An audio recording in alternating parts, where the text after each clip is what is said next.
ಬೆಳಗಾವಿಯಲ್ಲಿ ಚಳಿಗಾಲದ ಅಧಿವೇಶನ ನಡೀತಾ ಇದೆ. ಈ ಅಧಿವೇಶನದಲ್ಲಿ ಸರ್ಕಾರಕ್ಕೆ ಮುಜುಗರ ಆಗಬಾರದು ಅನ್ನೋ ಹಿನ್ನೆಲೆಯಲ್ಲಿ ಅಧಿವೇಶನ ಆರಂಭಕ್ಕಿಂತ ಮುಂಚೆ ಮುಖ್ಯಮಂತ್ರಿಗಳು ಮತ್ತು ಉಪಮುಖ್ಯಮಂತ್ರಿಗಳು ಇಬ್ಬರೂ ಒಟ್ಟಿಗೆ ಕೂತು 2 ಬ್ರೇಕ್ಫಾಸ್ಟ್ ಮಾಡುವ ಮೂಲಕ ಒಗ್ಗಟ್ಟಿನ ಮಂತ್ರವನ್ನ ಜಪಿಸಿದ್ರು. ನಮ್ಮಲ್ಲಿ ಗೊಂದಲ ಇಲ್ಲ ಅಂತ ಈ ಮೂಲಕ ಮಾಧ್ಯಮಗಳಿಗೆ ಮತ್ತು ವಿಪಕ್ಷಕ್ಕೆ ತಿಳಿಸಿದ್ದು ಒಂದು ಹಂತಕ್ಕೆ ಇವರ ಈ ದೋಸ್ತಿಯ ನಾಟಕ ಯಶಸ್ವಿ ಕೂಡ ಆಗಿತ್ತು. ಆದರೆ ಅಧಿವೇಶನ ನಡೀತಿರೋ ಹೊತ್ತಿಗೆನೆ ಮತ್ತೆ ಮುಜುಗರ ತಂದು ಮತ್ತೆ ನಾಯಕತ್ವ ಬದಲಾವಣೆ ಚರ್ಚೆಗೆ ತುಪ್ಪ ಸುರಿದಿದ್ದು ಸಿದ್ದರಾಮಯ್ಯನವರ ಪುತ್ರ ಡಾಕ್ಟರ್ ಯತೀಂದ್ರ.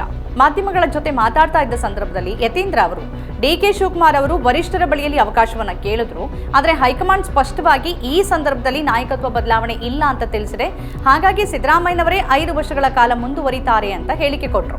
ಈ ಹೇಳಿಕೆ ಹೋರಾಟಕ್ಕೆ ಮತ್ತಷ್ಟು ಬೆಂಕಿ ಸುರಿದಂತಾಗಿತ್ತು. ಇದಕ್ಕೆ ಮೊದಲಿಗೆ ಕೆಲವು ನಾಯಕರು ಪ್ರತಿಕ್ರಿಯೆಯನ್ನ ಕೊಡದೇ ಇದ್ರೂ ಕೂಡ ಮತ್ತೆ ಯತೀಂದ್ರ ಅವರು ಅದೇ ಹೇಳಿಕೆಯನ್ನ ಪುನರಾವರ್ತನೆ ಮಾಡಿದಾಗ ಡಿಕೆ ಬಣವನ್ನ ಇದು ಮತ್ತಷ್ಟು ಕೆರಳಿಸ್ತು. ನೇರವಾಗಿ ಅವರು ಹೇಳಿದ್ರೆ ಅದು ಚಮತ್ಕಾರ, ನಾವು ಹೇಳಿದ್ರೆ ಅದು ಬಲತ್ಕಾರ ಅಂತ ತಮ್ಮ ಅಭಿಪ್ರಾಯವನ್ನ ವ್ಯಕ್ತಪಡಿಸಿದ್ರು. ಯತೀಂದ್ರ ಅವರ ಹೇಳಿಕೆಗೆ ನೋಟಿಸ್ ಅನ್ನ ಕೊಡಬೇಕು ಅನ್ನೋ ಒತ್ತಾಯಗಳು ಕೂಡ ಕೇಳಿ ಬಂದಿದೆ. ಇನ್ನು ಈ ಕುರಿತಂತೆ ಬಾಲಕೃಷ್ಣ ಅವರು, ಬೇಳೂರು ಗೋಪಾಲಕೃಷ್ಣ ಅವರು ಹೈಕಮಾಂಡ್ ಬಾಯ್ ಮುಚ್ಕೊಂಡಿರಿ ಅಂತ ಎಲ್ರಿಗೂ ಹೇಳಿದಾಗ ಸಿದ್ದರಾಮಯ್ಯನವರು ಮತ್ತು ಡಿಕೆ ಶಿವಕುಮಾರ್ ಅವರೇ ಶಾಂತಿ ಮಂತ್ರವನ್ನ ಜಪಿಸ್ತಿರುವಾಗ ಅವ್ರು ಯಾಕೆ ಅನಗತ್ಯ ಹೇಳಿಕೆಯನ್ನ ಕೊಡಬೇಕು ಅಂತ ಪರೋಕ್ಷವಾಗಿ ಯತೀಂದ್ರ ಅವರನ್ನ ತಿವಿದಿದ್ದಾರೆ. ಈ ಹೇಳಿಕೆಯಿಂದ ಹೆಚ್ಚು ಮುಜುಗರಕ್ಕೊಳಗಾಗಿದ್ದು ಸಿದ್ದರಾಮಯ್ಯನವರು. ಹೈಕಮಾಂಡ್ ಸಂದೇಶವನ್ನ ಕೊಟ್ಟ ನಂತರದಲ್ಲಿ ಡಿಕೆ ಶಿವಕುಮಾರ್ ಬಣದ ಯಾರೊಬ್ಬರೂ ನಾಯಕತ್ವದ ಬಗ್ಗೆ ಮಾತನಾಡಿರಲಿಲ್ಲ. ಅಧಿವೇಶನ ಮುಗಿಲಿ, ವಿಪಕ್ಷಕ್ಕೆ ಆಹಾರ ಆಗೋದು ಬೇಡ ಅನ್ನೋದು ಎಲ್ಲರ ಮನಸ್ಸಲ್ಲಿ ಇತ್ತು. ಆದರೆ ಈ ಸಂದರ್ಭದಲ್ಲಿ ಅನಗತ್ಯವಾಗಿ ಹೇಳಿಕೆ ನೀಡುವ ಮುಖಾಂತರವಾಗಿ ಮುಖ್ಯಮಂತ್ರಿಗಳ ಪುತ್ರನೇ ತಮ್ಮ ತಂದೆಯ ವರ್ಚಸ್ಸಿಗೆ ಧಕ್ಕೆಯನ್ನು ತರೋ ಪ್ರಯತ್ನ ಮಾಡಿದ್ರ ಅನ್ನೋ ಅನುಮಾನ ಈ ಸಂದರ್ಭದಲ್ಲಿ ಮೂಡುತ್ತೆ. ಅಗತ್ಯವೇ ಇಲ್ಲದ ಸಂದರ್ಭದಲ್ಲಿ ಪದೇ ಈ ತರದ ಹೇಳಿಕೆಗಳನ್ನ ಕೊಡೋದ್ರ ಹಿಂದಿನ ಉದ್ದೇಶ ಏನು? ಅವರಿಗೆ ಅಧಿಕಾರವನ್ನ ಕೊಟ್ಟೋರು ಯಾರು? ಡಾಕ್ಟರ್ ಯತೀಂದ್ರ ಅವರಿಗೆ ಹೈಕಮಾಂಡ್ ಏನಾದ್ರೂ ತಿಳಿಸಿ ಅಂತ ಹೇಳಿತ್ತಾ ಅಥವಾ ಅವರೇನಾದ್ರೂ ಹೈಕಮಾಂಡ್ ವಕ್ತಾರರ? ಮಾಧ್ಯಮಗಳು ಸಹಜವಾಗಿಯೇ ಇಂಥ ಪ್ರಶ್ನೆಗಳನ್ನ ಕೇಳ್ತಾರೆ. ಮಾಧ್ಯಮಗಳಿಗೆ ವಿಚಾರಗಳು ಬೇಕು. ಆದರೆ ಪ್ರಶ್ನೆಗೆ ಯಾವ ತರದ ಉತ್ತರವನ್ನ ಯಾವ ಸಂದರ್ಭದಲ್ಲಿ ಎಷ್ಟು ಕೊಡಬೇಕು ಅನ್ನೋ ಅರಿವು ಯತೀಂದ್ರ ಅವರಿಗೆ ಇಲ್ವಾ? ಮುಖ್ಯಮಂತ್ರಿಗಳ ಮಗ ಅಂದ ತಕ್ಷಣಕ್ಕೆ ಹೀಗೆಲ್ಲ ಮಾತಾಡಬಹುದಾ? ಮುಖ್ಯಮಂತ್ರಿಗಳು ಕರೆದು ಮಾತಾಡಿದ ನಂತರವೂ ಮತ್ತದೇ ಹೇಳಿಕೆಯನ್ನ ಹೇಳೋದ್ರ ಹಿಂದಿರುವ ಉದ್ದೇಶ ಆದ್ರೂ ಏನು? ಹಾಗಾಗಿ ಡಿಕೆ ಶಿವಕುಮಾರ್ ಅವರು ಎಲ್ಲ ಜವಾಬ್ದಾರಿಯನ್ನ ಮುಖ್ಯಮಂತ್ರಿಗಳ ತಲೆಗೆ ಕಟ್ಟಾಕಿದ್ದಾರೆ. ಯತೀಂದ್ರ ಕುರಿತು ಹೇಳಿಕೆಗೆ ಮಾಧ್ಯಮಗಳು ಅವರನ್ನ ಪ್ರಶ್ನೆ ಮಾಡಿದಾಗ ಅದೆಲ್ಲವನ್ನ ಮುಖ್ಯಮಂತ್ರಿಗಳು ನೋಡ್ಕೊಳ್ತಾರೆ ಅಂತ ಹೇಳಿದ್ರು.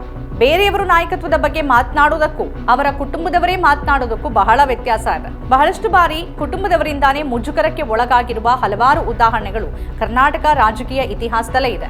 ಅದೇ ರೀತಿ ಯತೀಂದ್ರ ಅವರ ನಡೆಗಳು ಕೂಡ ಗೋಚರಿಸ್ತಾ ಇದೆ. ಸಿದ್ದರಾಮಯ್ಯನವರ ಧೃತರಾಷ್ಟ್ರ ಪ್ರೇಮ ಕೂಡ ಇಲ್ಲಿ ಎದ್ದು ಕಾಣ್ತಾ ಇದೆ.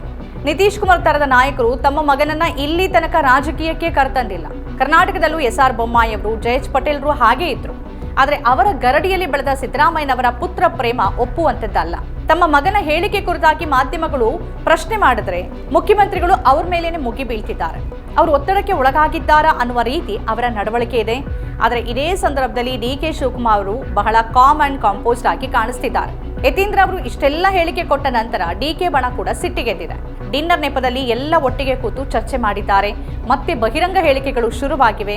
ಸ್ವಾಮೀಜಿಗಳು ಒಬ್ಬೊಬ್ಬರ ಪರವಾಗಿ ಮತ್ತೆ ಅಖಾಡಕ್ಕಿಳಿಯೋಕೆ ಸಿದ್ಧವಾಗ್ತಿದ್ದಾರೆ. ಈಗಾಗಲೇ ಪಕ್ಷಕ್ಕೆ ಮತ್ತು ಸರ್ಕಾರಕ್ಕೆ ಸಾಕಷ್ಟು ಡ್ಯಾಮೇಜ್ ಆಗಿದೆ. ಸಿದ್ದರಾಮಯ್ಯನವರು ಮುಂದುವರಿತಾರೋ ಅಥವಾ ಡಿಕೆ ಶಿವಕುಮಾರ್ ಅವರಿಗೆ ಅಧಿಕಾರವನ್ನ ಹಂಚಿಕೆ ಮಾಡ್ತಾರೋ ಯಾವುದನ್ನಾದ್ರೂ ಒಂದನ್ನ ಹೈಕಮಾಂಡ್ ಸ್ಪಷ್ಟಪಡಿಸಲೇಬೇಕು.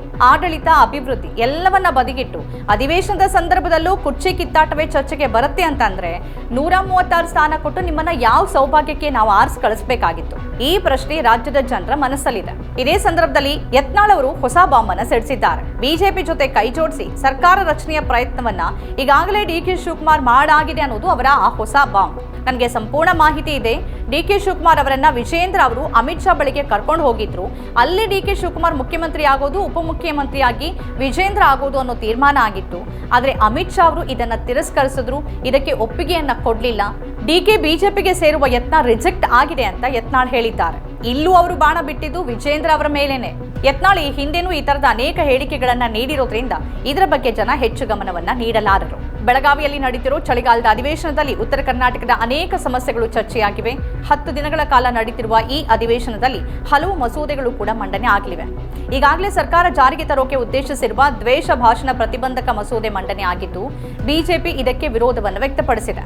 ಹಿಂದೂ ಸಂಘಟನೆಗಳನ್ನು ಹತ್ತಿಕ್ಕಲು ಈ ಮಸೂದೆಯನ್ನು ತರಲಾಗಿದೆ ಅನ್ನೋದು ಅದರ ವಾದ. ಆದರೆ ದ್ವೇಷಾಪರಾಧ ತಡೆಗೆ ರಾಜ್ಯ ಸರ್ಕಾರ ಮುಂದಾದರೆ ಬಿಜೆಪಿಯವರು ಯಾಕೆ ಅದನ್ನ ವಿರೋಧ ಮಾಡಬೇಕು? ಅವರೇ ಅದನ್ನ ಮಾತಾಡೋದ ಅಂತ ಸಚಿವ ಪ್ರಿಯಾಂಕ್ ಖರ್ಗೆ ಪ್ರಶ್ನೆ ಮಾಡಿದ್ದಾರೆ. ಇದರ ಹೊರತಾಗಿ ಅಧಿವೇಶನದ ಹೊರಗೆ ರೈತರು ಪ್ರತಿಭಟನೆಯನ್ನ ನಡೆಸಿದ್ದು ಈ ಪ್ರತಿಭಟನೆಗೆ ಬಿಜೆಪಿ ನಾಯಕರು ಕೂಡ ಸಾಥ್ ನೀಡಿದರು.